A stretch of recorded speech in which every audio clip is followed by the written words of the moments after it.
يا راغبا في كل علم نافع. ينمو العلم ويتقدم بتقنياته ومجالاته، ومعه نطور أدواتنا في تقديم العلم الشرعي. أكاديمية زاد أكاديمية ينبوعها صاف ليروي غلة الظمآن، والسيرة العلياء عطرة الشدى طيب يفوح لأهل كل زمان. بشرى لنا زاد أكاديمية للعلم كالأزهار في البستان. بسم الله والحمد لله والصلاة والسلام على رسول الله وآله وصحبه ومن اهتدى بهداه. أما بعد. The Prophet sallallahu alaihi wasallam was a human being like us, but he was the perfect human being in the sense that he used to rejoice, but he also had grief when things made him sad or sorry or sorrow came up to him.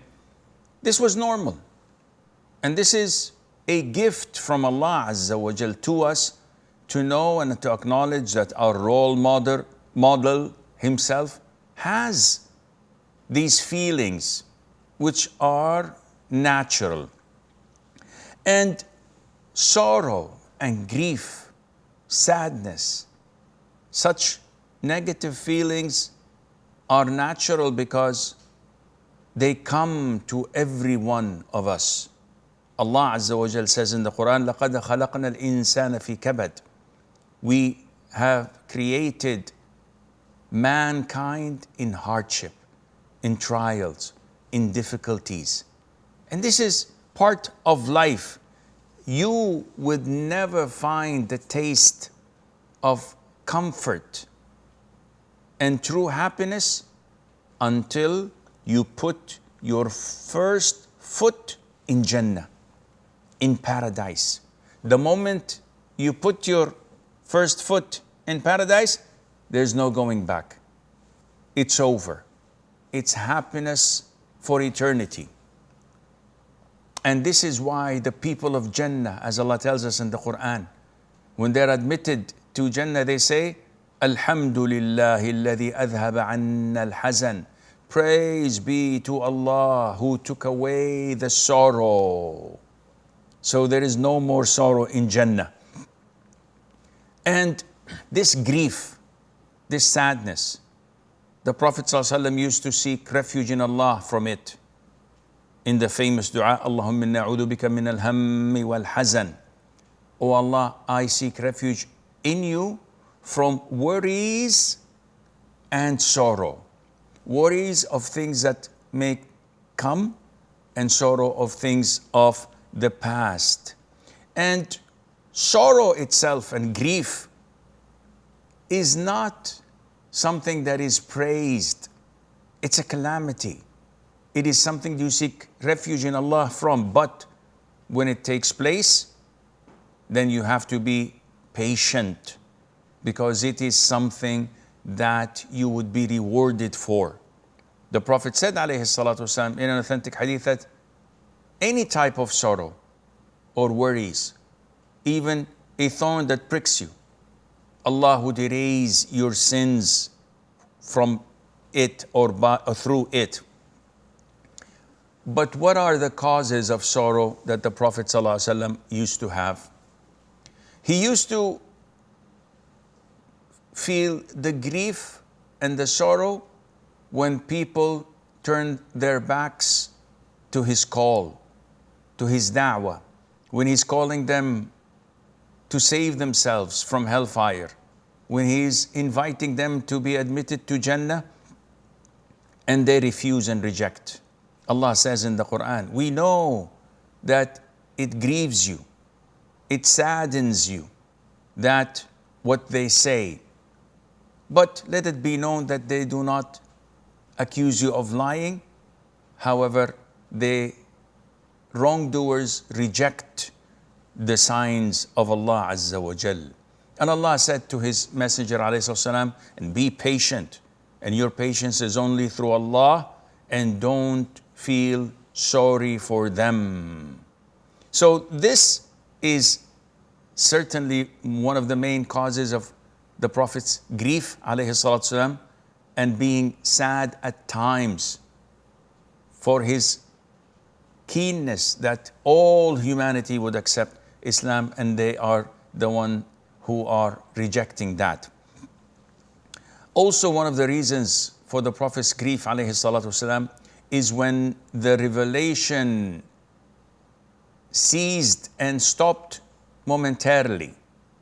And this happened when the Prophet ﷺ was given the revelation for the first time, and it happened also at a later stage in the Mecca period. And this, in the first, happened so that after Jibreel, peace be upon him, said, recite, recite, recite 3 times, and gave him the revelation for the first time, it was wise to give him some time to reflect and to ponder upon what had happened, and also to feel eager to receive more, so that what he had received earlier would not be a sign of insanity or something. So his anticipation would prepare him for what was coming.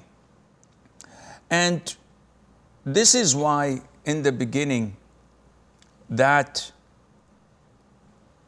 issue of being eager to receive the revelation, and also in addition of that, the test for the people who heard this miraculous text, scriptures, the words of Allah, and then all of a sudden it stopped for a period of time. The believers would stay steadfast on their belief. Those whose belief was shaky would turn their back and disbelieve once again. The second time this happened, when the revelation ceased, the Prophet was sick for a couple of days. And then when it stopped, one of the idol worshippers, an old female, an old woman, came to the Prophet ﷺ and said, we see that your demon has abandoned you. And Allah Azza wa Jal revealed the beautiful surah, وَالضُّحَى وَاللَّيْلِ إِذَا سَجَى.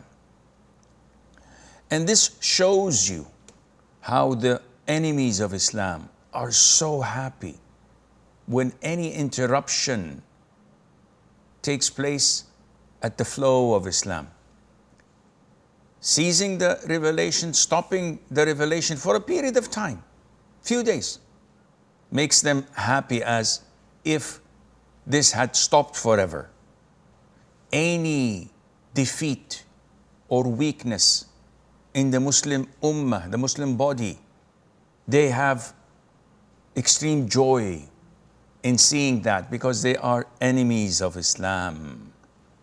The Prophet ﷺ also grieved over the death of his companions in the Battle of Mu'tah, when he appointed 3 of his companions, Zayd ibn Haritha, Ja'far ibn Abi Talib, his cousin, and Abdullah ibn Rawaha, may Allah be pleased with them all. And he sent them heading 3,000 men to fight the Byzantines, who came with, one narration, 100,000 men, and another narration, 200,000 men. And all 3 leaders were martyred. And the Prophet was in Medina, ﷺ, and they were about 3 weeks travel on camel's back. And the moment it happened, Allah revealed to his messenger, sallallahu alayhi wasallam, what had happened, and the Prophet told the companions about their fate and what had happened at the battle, and he was weeping, and you can see in his face signs of grief and sorrow, as Mother Aisha says. And this shows us that it is not a bad thing to show grief and sadness and sorrow. When a calamity strikes, you don't have to smile, you don't have to laugh, you don't have to pretend that business as usual and I'm not at all touched by it. No, this is not human. The Prophet's actions, alayhi salatu wasalam, is our role model. The Prophet grieved whenever one of his loved ones died. So when one of his daughters died, he wept, and we can see how sad he was. When Abu Talib, his uncle, who took care of him and protected him for over 40 years, died, and at the same year, his beloved wife, Khadijah, died.